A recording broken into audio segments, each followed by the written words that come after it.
마태복음의 말씀을 함께 읽었습니다. 항상 성경 말씀 하나를 읽지만 사실은 세 본문을 같이 읽고 있다는 거 알고 계시죠? 함께 읽도록 되어 있는 말씀은 계시록 19장과 미가서 4장의 말씀입니다. 계시록 19장의 말씀을 먼저 드리면 최후의 심판 이야기입니다.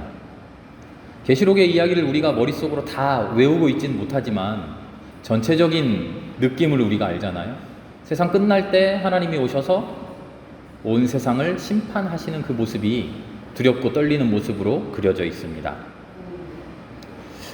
그런데요, 계시록에 나오는 이야기들을 문자 그대로 우리가 받아들여야 될까요? 실제로 하늘에 천사가 나타나서 첫 번째 두루마리를 탁 펼치고 두 번째 두루마리 탁 펼치고 대접을 땅에 딱 붙고 그러면 이 일이 일어나고 이 일이 일어나고 첫 번째 일, 두 번째 일 착착착 하나님의 심판이 그런 식으로 온다는 이야기일까요? 아니 성경 말씀인데 당연한 거 아닙니까? 성경 말씀대로 이루어지는 거 아닙니까? 아닙니다. 성경 말씀이지만 그 말씀대로가 아니라 계시록의 말씀은 우리의 고백입니다.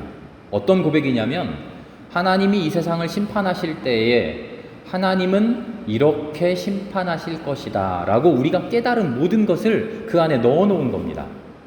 하나님의 심판은 그 모든 일이 한꺼번에 일어납니다. 동시에 일어납니다. 그러나 우리는 그 모든 것을 한 번에 묘사할 수 없습니다. 지금 앞에 제단 보이시죠?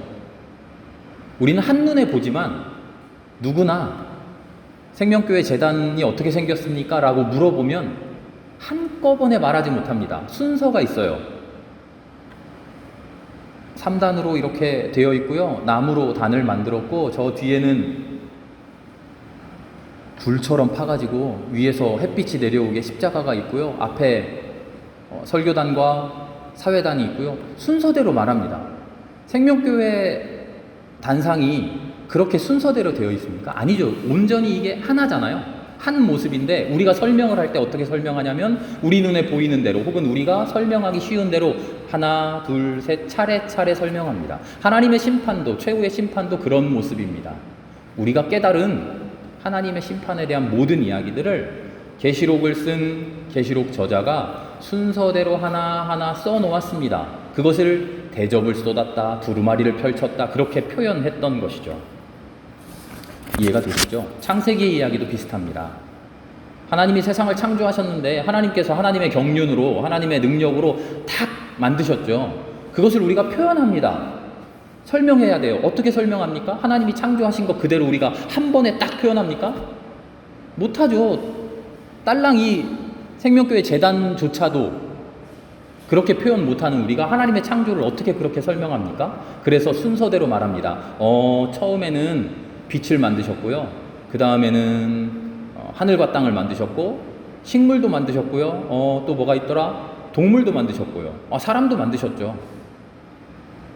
해와 달도 만드셨고 별도 만드셨고요. 순서대로 하나하나 설명을 해놓은 겁니다. 그런데 그것을 우리가 읽으면서 순서를 막 외우고 첫째 날에는 뭐고 둘째 날에는 뭐고 셋째 날에는 뭐고 성경 퀴즈 이런 거 냅니다. 동물을 먼저 만드셨습니까? 식물을 먼저 만드셨습니까? 이런 퀴즈도 내요. 물론 성경을 우리가 자주 읽고 그 내용을 습득하자는 취지에선 그럴 수 있습니다만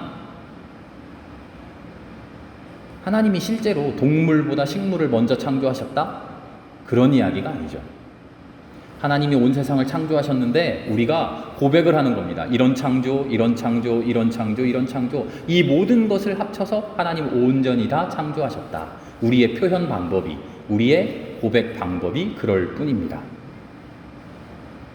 창조에 대해서 우리가 생각할 수 있는 모든 것을 날짜 순서대로 표현한 겁니다. 계시록이 그리고 있는 심판 내용도 그런 거죠. 순서대로 이 일이 일어나고 그 다음에 이거 일어나고 그 다음에 이거 일어나고 그러지 않습니다. 그래서 애초에 이단 종말론자들이 이야기하는 마지막 날 종말의 징조 이런 거는 다 애초 근본에서부터 잘못된 겁니다. 성경에 보니까 처음에 이런 일이 일어나고 이런 일이 일어나고 이런 일이 일어난다고 했는데 이게 무슨 백신 그거고 이게 무슨 하늘의 일식 나오는 거고 이거는 그 다음에 뭐고 봐봐 탁탁탁 순서가 맞아떨어져 가지 아니요. 그거랑 전혀 상관없는 이야기입니다. 오늘 마태복음 말씀과 함께 읽도록 되어 있는 게 계시록 19장인데요. 계시록 19장에 나오는 이야기는 어린 양의 혼인잔치예요. 어린 양의 혼인잔치.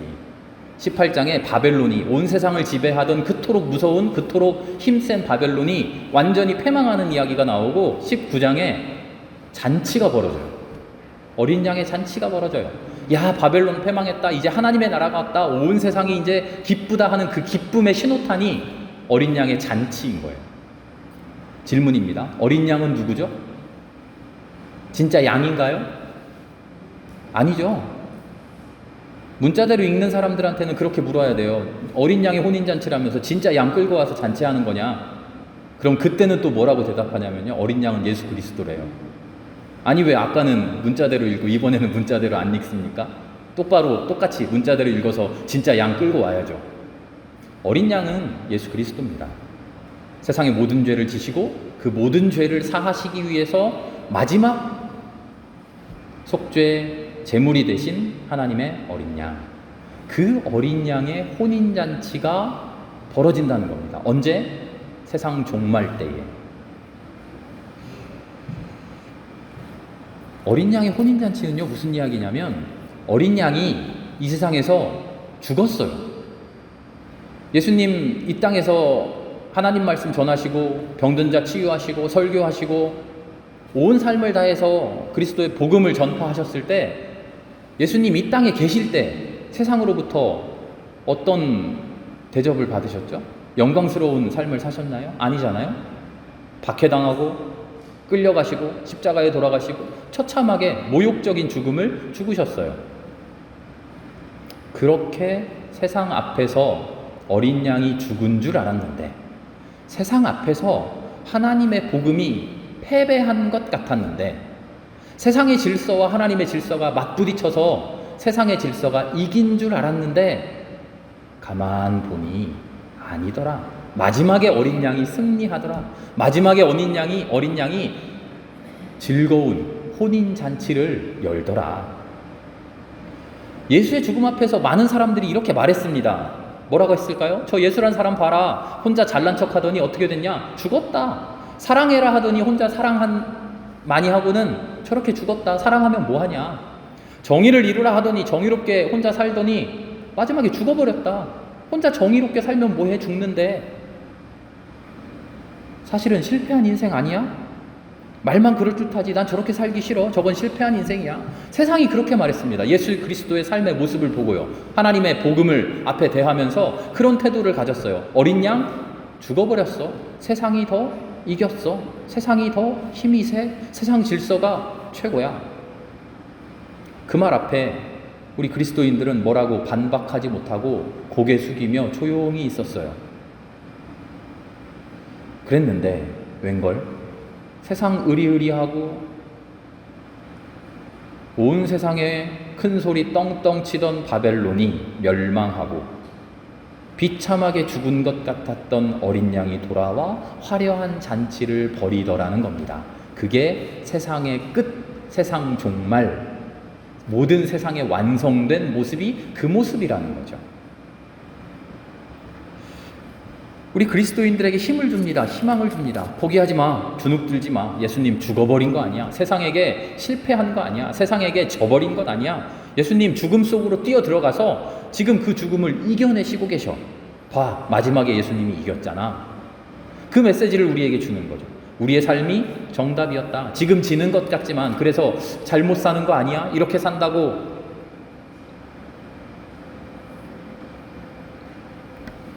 아니다. 지금 우리의 삶이 정답이다. 잘하고 있다. 힘들어하지 마라.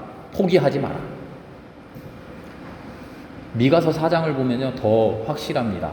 미가서 4장을 보면 하나님께서 다스리시는 그날이 반드시 옵니다. 그날이 오면 온 세상 사람들이 시온으로 모여듭니다. 시온이 우뚝 서서 그곳에 하나님의 성전이 세워지고 그 성전으로 모든 사람이 몰려들고 하나님을 찬양합니다. 그렇게 주님이 다스리시면 온 나라가 칼을 쳐서 보습을 만들고 창을 쳐서 낫을 만듭니다.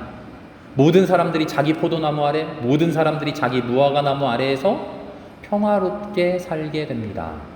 미가서의 말씀입니다. 똑같은 이야기가 이사야서에도 나와요.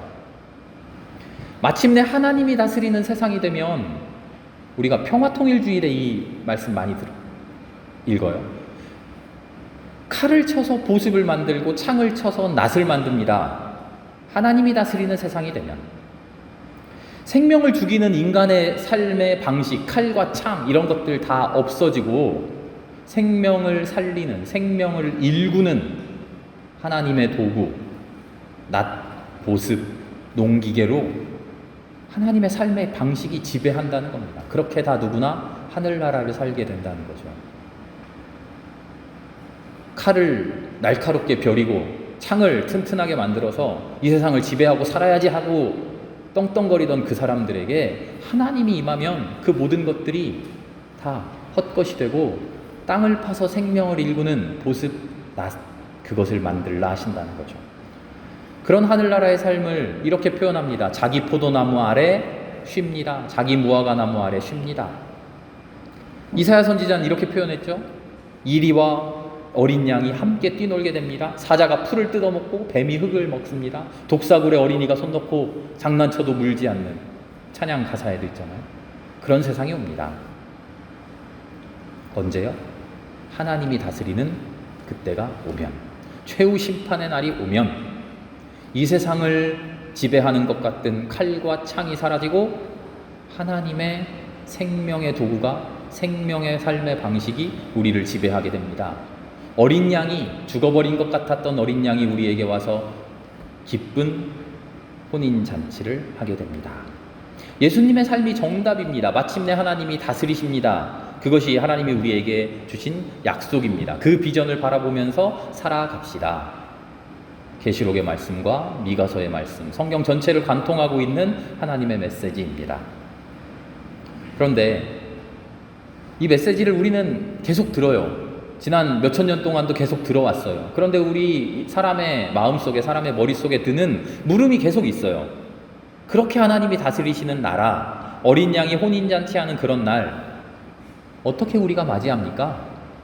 그런 날이 오기는 옵니까? 창을 쳐서 낫을 만들려고는 했는데 우리 집에 있는 내 칼 내가 없애가지고 기껏 낫을 만들어 놨는데 다른 사람들은 그 칼 다 가지고 있어요. 나만 칼 없어가지고 나만 죽게 생겼어요. 이게 맞는 겁니까? 어린 양이 가신 그 길을 나도 따라가라고 하셨는데 그렇게 따라갔더니 그냥 죽었어요. 부활한다고 하셨는데 언제 부활할지 몰라요. 구름 타고 오신다고 하셨는데 그날이 언젠지 기다려도 오지 않아요. 어린 양의 혼인잔치? 막막하기만 해요. 청첩장 안 와요. 풀기 어려운 이 문제를 가지고 우리는 계속 씨름하고 있다는 겁니다. 그런가 하면 한편으로는 그 하나님 나라를 이루기 위해서 우리는 이렇게 하고 이렇게 하고 이렇게 해야지, 하나님의 뜻대로 살아야지 하는 엄청난 의무감에 시달리고 있습니다. 그게 우리의 그리스도인들의 신앙인의 현실이죠. 어떻게 해야 됩니까? 마냥 하늘만 바라보고 기도합니까? 마냥 착하게만 삽니까? 마냥 나는 죽었어 하고 하나님의 뜻대로만 그냥 어떻게든 살아가려고 매일매일 몸부림칩니까? 그 물음에 대한 대답이 오늘 마태복음의 예수님의 비유의 이야기입니다. 오늘 마태복음 이야기하려고 빙빙 멀리 돌아왔습니다. 최후의 심판이 이렇다는 겁니다. 마지막 날에 사람들을 다 불러 모으더니 주님이 사람들을 나누기 시작합니다. 너는 오른쪽, 너는 왼쪽, 너도 왼쪽, 넌 이쪽으로 와. 그렇게 나눈다는 겁니다. 어떤 기준인지 우리는 몰라요. 그냥 어리둥절할 뿐이에요. 다 나눠놓고는 오른쪽에 있는 사람한테 하나님이 말씀하신다는 겁니다. 너 착한 양 같은 사람들아, 너는 구원받을 사람들이다. 천국에 가서 나와 함께 살자. 내가 힘들어할 때, 내가 줄일 때, 내가 목마를 때, 내가 옷이 없을 때, 헐벗었을 때, 병들었을 때 너희가 나를 잘 섬겼다. 왼쪽에 있는 사람들한테는 뭐라 그러시죠? 이 독사의 자식 같은 사람들아, 내가 마음 아플 때, 내가 굶주릴 때, 내가 목마를 때, 내가 병들었을 때 너희는 왜 나를 돌보지 않았느냐? 이 말씀을 듣고 오른쪽에 있는 사람들, 왼쪽에 있는 사람들 둘 다 똑같이 하는 말이 있습니다. 뭐라고 대답합니까?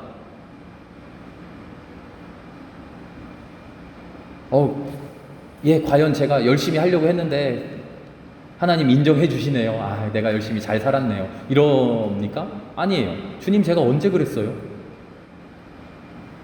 왼쪽에 있는 사람들도 마찬가지입니다. 너희들 왜 그렇게 못했냐? 라고 질책하시니까 그 사람들이 이렇게 대답합니다. 주님, 저희가 언제 그랬어요? 이 이야기를 최후 심판의 이야기, 가장 작은 자에게, 가장 소자에게 한 것이 나에게 한 것이다 라는 이야기를 읽고 우리의 통상적인 결론은 항상 이런 식이에요. 아, 그래, 작은 사람에게 한 것이 하나님께 한 거구나. 그러니까 우리는 작은 사람에게 잘해야 되겠구나. 앞으로 작은 사람을 보면 하나님인 양 섬기자 땅땅땅. 우리의 결론이 항상 거기에 가 있어요. 작은 사람을 보면 잘 섬기자. 작은 사람을, 약자를 보면 하나님인 양 잘 섬기자. 작은 자가 있나 없나? 작은 자를 깨닫지 못하나? 우리 작은 자를 잘 섬기자. 우리의 결론이 항상 거기로 가 있어요. 그런데 진짜 그렇습니까? 하나님이 최후의 심판에서 하나님께 인정받고 하나님께 복받는 비결이 작은 사람 잘 섬기는 사회복지, 사회정의 실현, 그런 겁니까? 처음부터 다시 생각해 봅시다. 하나님의 구원이 어떻게 옵니까? 우리 인간의 잘잘못을 카운트 해가지고 너는 이만큼 잘했고 너는 잘못한 게 이만큼이니까 안 되겠다. 너는 공로가 이만큼이나 쌓였으니까 작은 사람들에게, 부족한 사람들에게, 가난한 사람들에게 이만큼이나 잘했으니까 너 구원받는다. 하나님의 구원이 애초에 그런 거였냐고요? 아니잖아요. 하나님이 우리에게 주시는 구원은 하나님 앞에 아무 공로 없어도, 하나님 앞에 선한 것 아무것도 없어도 그냥 하나님의 사랑으로 우리를 완전히 구해주시고 완전히 품 안아 주셨다는 것이 하나님의 구원에 대한 우리의 고백 아닙니까? 그리고 하나님이 실제로 그렇게 말씀해 주지 않으십니까? 그런데 오늘 말씀을 읽고는 왜 우리는 그런 이상한 결론으로 빠지냐는 거죠. 하나님은 우리가 작은 자에게 얼마나 잘했느냐 그거 셈해가지고 구원해 주지 않으신다니까요.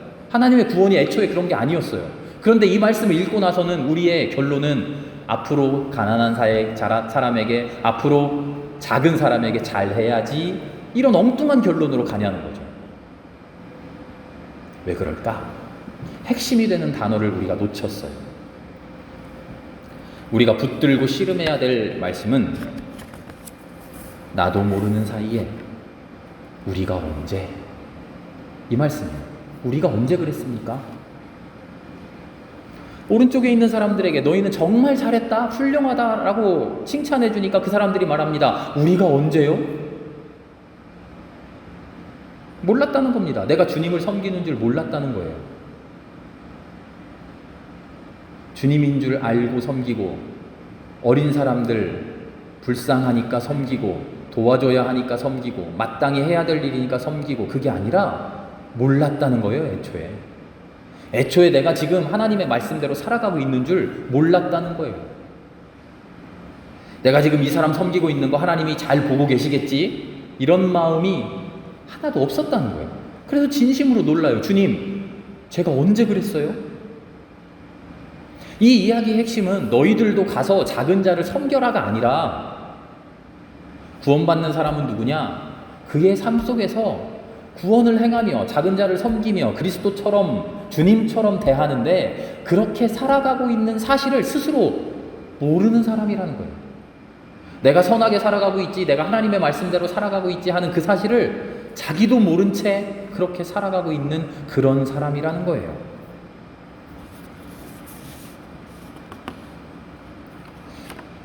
어린 양이 마침내 혼인잔치를 열게 되죠.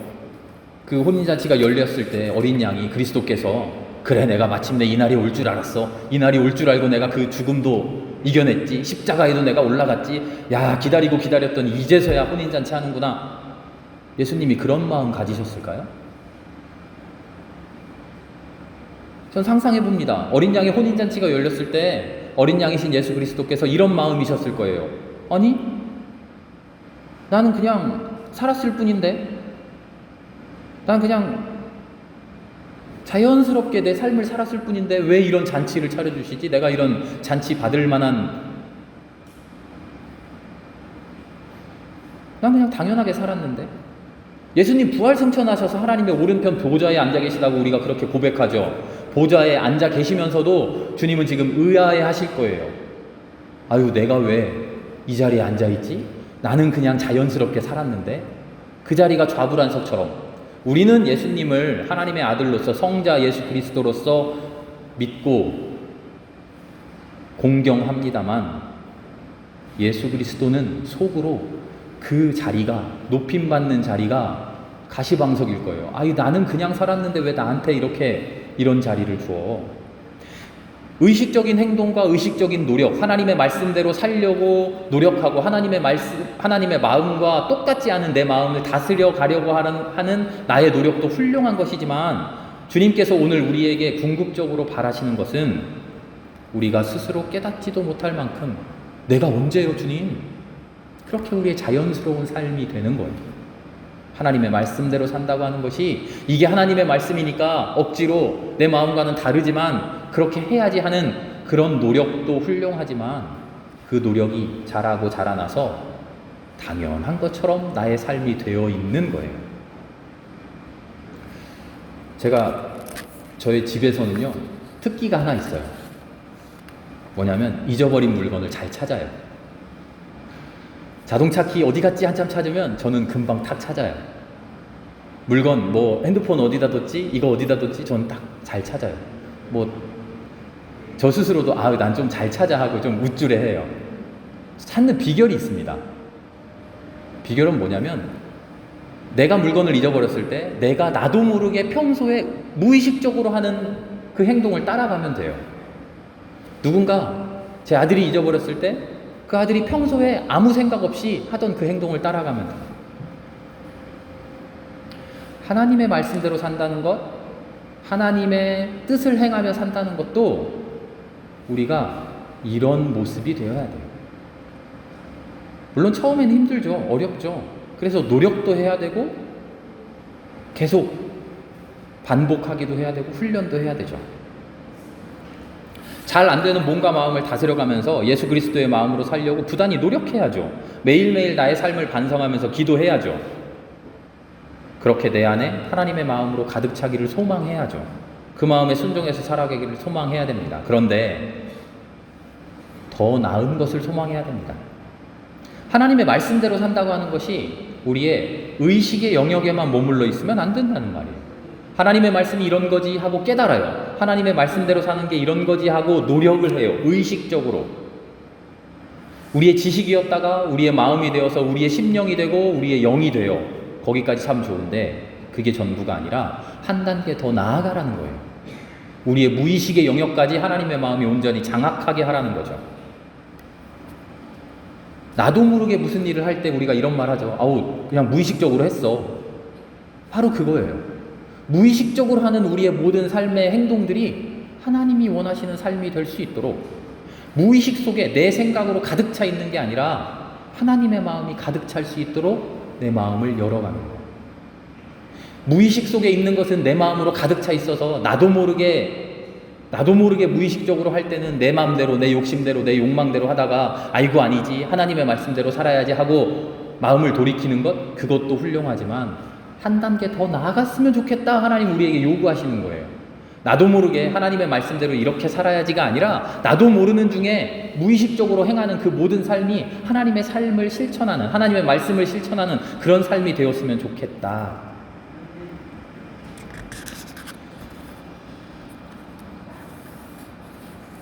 하늘나라를 살아간다는 것은 그런 겁니다. 천국을 누린다는 것이 그런 거예요. 와, 역시 하늘나라 좋네, 역시 천국이야 하면서 일상과 다른 특별함에 취해 있는 것이 하늘나라를 사는 게 아니에요. 내가 천국에 사는 줄도 모르면서 지금 천국 생활을 하는 게 하늘나라를 진짜로 살아가는 거예요. 나도 모르게 작은 자를 섬기면서, 나도 모르게 하나님의 뜻을 행하면서, 나도 모르게 하나님의 칭찬 받으면서 제가 언제요? 그런 말이 나오게 살아가는 겁니다. 우리 모두가 특별히 잘난 것도 없는 그냥 평범한 사람들이에요. 때로는 여러 가지 부족한 것들로 인해 하나님 앞에 한없이 부끄럽게 그렇게 살아가요. 하지만 우리도 모르는 사이에 하나님을 섬기며 살아가는 그런 우리가 될 수 있기를 바랍니다. 우리도 모르는 사이에 작은 자를 섬겨가는 그런 섬김이 우리의 무의식 안에 자리 잡을 수 있기를 바랍니다. 우리도 모르는 사이에 하나님 바라보시면서 칭찬하는 그런 삶이 우리에게 자리 잡기를 바랍니다. 그러면서 나 칭찬받을 만하지가 아니라 내가 언제 그랬어요? 나도 모르게 그렇게 살아가는, 우리가 살아가는 세상이 그래서 우리도 몰랐지만 천국이요 하나님의 나라를 살아갈 수 있기를 축원합니다. 성령 강림의 계절을 보내죠. 주님께서 우리에게 성령을 주셨습니다. 그 성령이 지금 우리와 함께 하십니다. 성령과 함께 하기만 하면 우리는 하나님의 나라를 살아갈 것입니다. 내가 언제요? 나는 하나님의 말씀대로 살아가려고 노력한 적 없어요. 그렇게 고백하더라도 하나님 보시며 참 잘했다.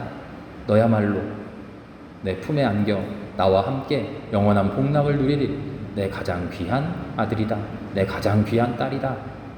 그 말씀 듣는 우리 모두가 될 수 있기를 기도합니다. 이제 기도하겠습니다.